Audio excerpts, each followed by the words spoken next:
La historia de la familia Corleone a lo largo de un siglo forma parte del imaginario colectivo. La trilogía del Padrino tiene tanta fuerza que incluso ha influido notablemente en la imagen que se tiene en el mundo sobre Italia.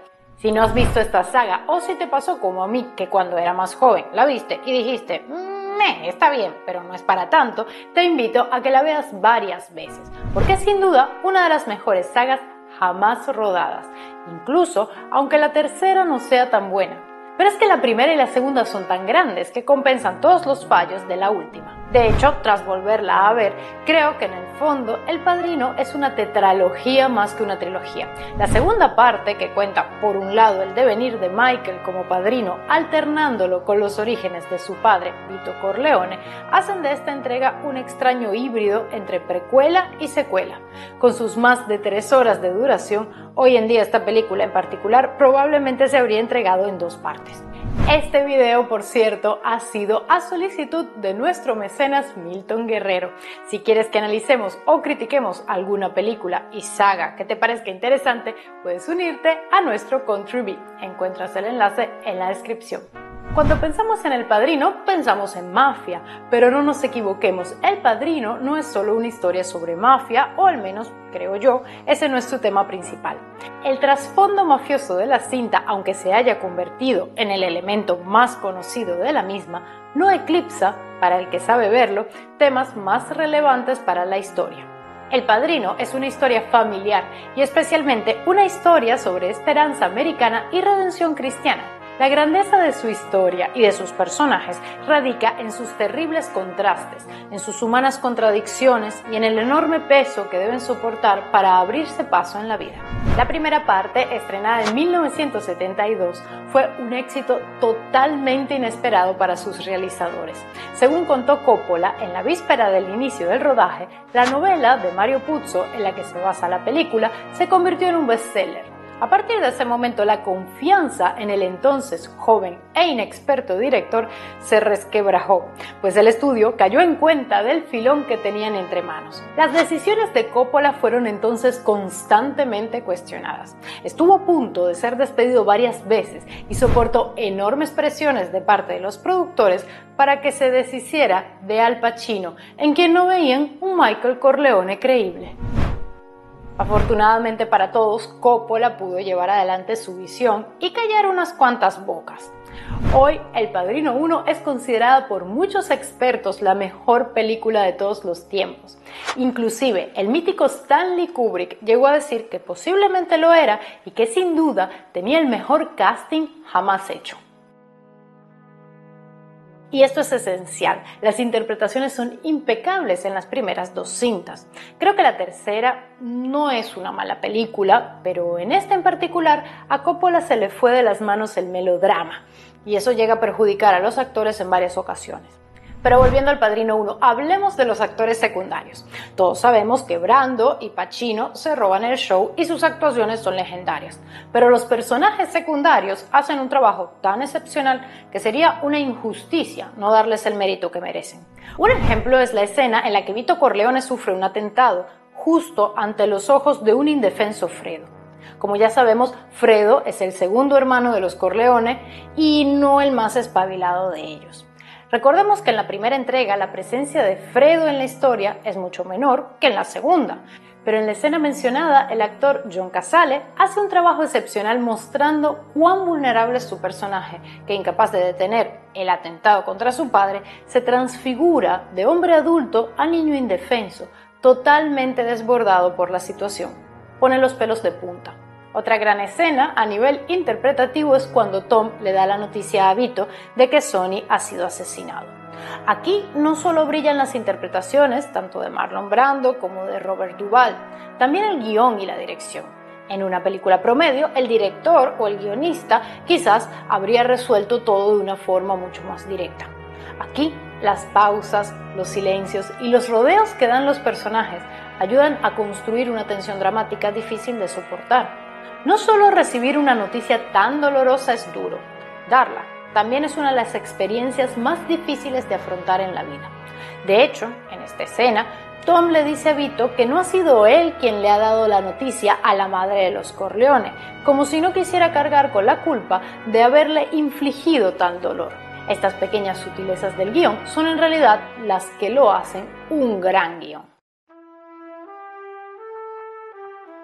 Pero El Padrino sobre todo destaca por su dirección. Coppola no solo supo armar buenos guiones y guiar correctamente a muy buenos actores, también destaca su maestría en el montaje y en su capacidad para ofrecer imágenes llenas de significados que enriquecen mucho su obra. En este sentido hay varias secuencias de la saga que han alcanzado un estatus mítico. Además, plantean una serie de paralelismos con temas religiosos que las hacen aún más interesantes. Archiconocida es ya la secuencia final del Padrino 1, cuando Michael está, por un lado, bautizando a su ahijado mientras sus hombres llevan adelante una serie de asesinatos que lo convertirán en el nuevo padrino de la mafia.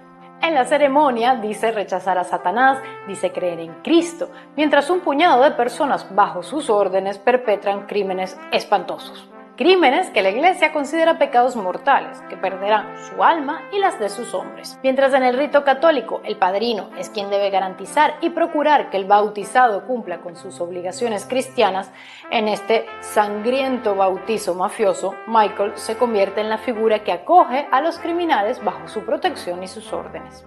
En la segunda entrega hay una secuencia similar, esta vez protagonizada por un joven Vito Corleone.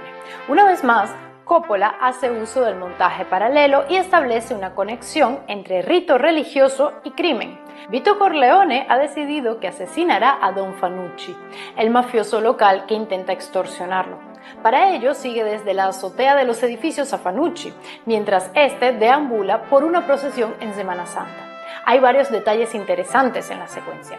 El primero, vemos a Vito caminar por las azoteas para emboscar a Fanucci en su apartamento sin que nadie lo vea entrar al edificio, pero a su vez, desde un punto de vista simbólico, queda implícito que Vito está por encima de Fanucci.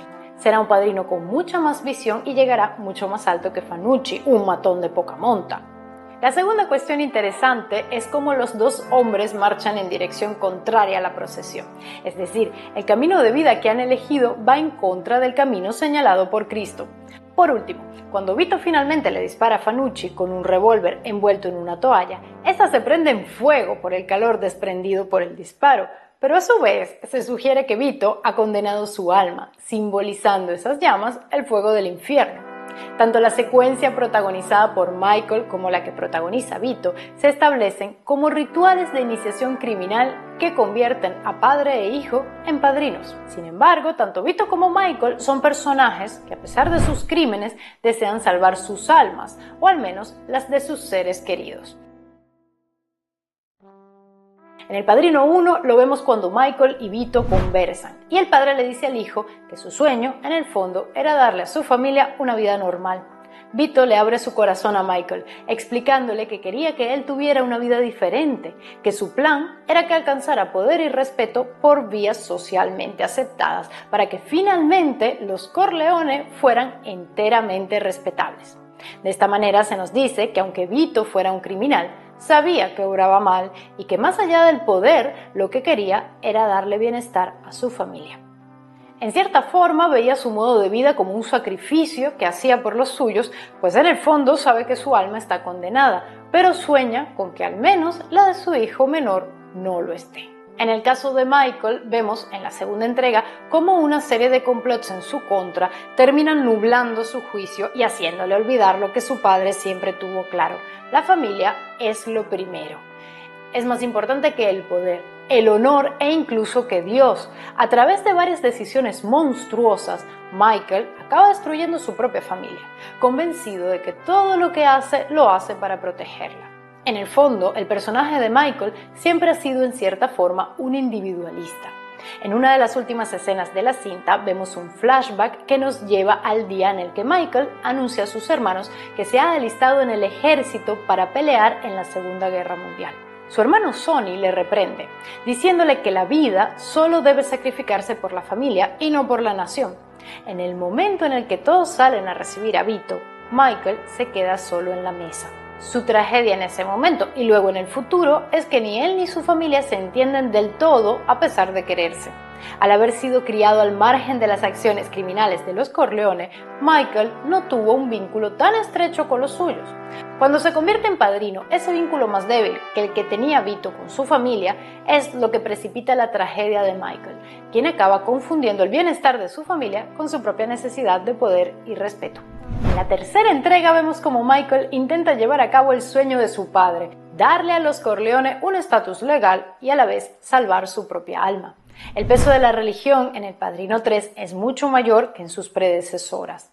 La historia en sí tiene sentido. Cansado del mundo del crimen, Michael Corleone intenta redimir sus pecados, pero en el fondo siente que no importa lo que haga, no tendrá perdón por lo que ha hecho. Esa sensación se acrecienta a medida que se ve envuelto en una nueva trama de crímenes y complots en su contra. Además, le toca enfrentar una dura realidad. Fuera de la mafia y el crimen organizado, también se cometen toda clase de atrocidades. Obsesionados con el respeto, los Corleone en el fondo anhelaban alcanzar la última frontera del honor, ser percibidos como ciudadanos respetuosos de la ley. Sin embargo, Michael se encuentra que es toda una ilusión y por tanto también lo es su salvación. Sin embargo, como ya mencioné, la tercera entrega fue un tanto irregular. Creo que al director se le pasó la mano con todo el tono operático de la trama. Donde todo estaba bastante contenido en las dos primeras entregas, aquí se vuelve excesivo y obvio. Evidentemente, una consecuencia de inspirarse en la ópera, un arte escénico que casi siempre es recargado, pero que funciona en realidad por la música. La idea en este caso creo que no cuajó correctamente.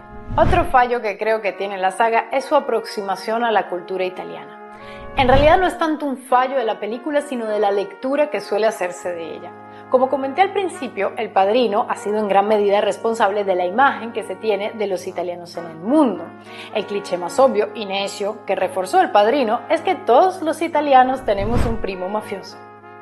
Pero también hay otros lugares comunes que se ven reforzados por cierta estereotipación que vemos en la película. Ojo, en muchas cosas la película es fidedigna o al menos intenta hacerlo. Un ejemplo de esto fue que Robert De Niro estudió el dialecto siciliano para interpretar a Vito Corleone, aunque su pronunciación no fue la mejor. Esta es una inconsistencia aceptable y comprensible, pero hay otras más notorias. La representación que se hace de la italianidad en El Padrino es un tanto irregular. Italia es un país bastante complejo y la saga del Padrino se centra en una familia de origen siciliano. Sicilia es una región muy peculiar del país, cuyas costumbres poco tienen que ver con las costumbres de alguien de Milán o de Florencia. No todos los italianos estamos obsesionados con el honor, la venganza y vestirnos estupendamente. Solo estamos obsesionados con comer bien, cosa que por cierto no se menciona casi en la película. Como dije, creo que la película hace un esfuerzo notable por aproximarse correctamente a la cultura siciliana, pero sí pienso que como público tenemos que ir un poco más allá si es que nos interesa esa cultura o en tal caso no asumir que por haber visto esta saga varias veces ya conocemos Italia. Perdón, pero el regaño. Chao.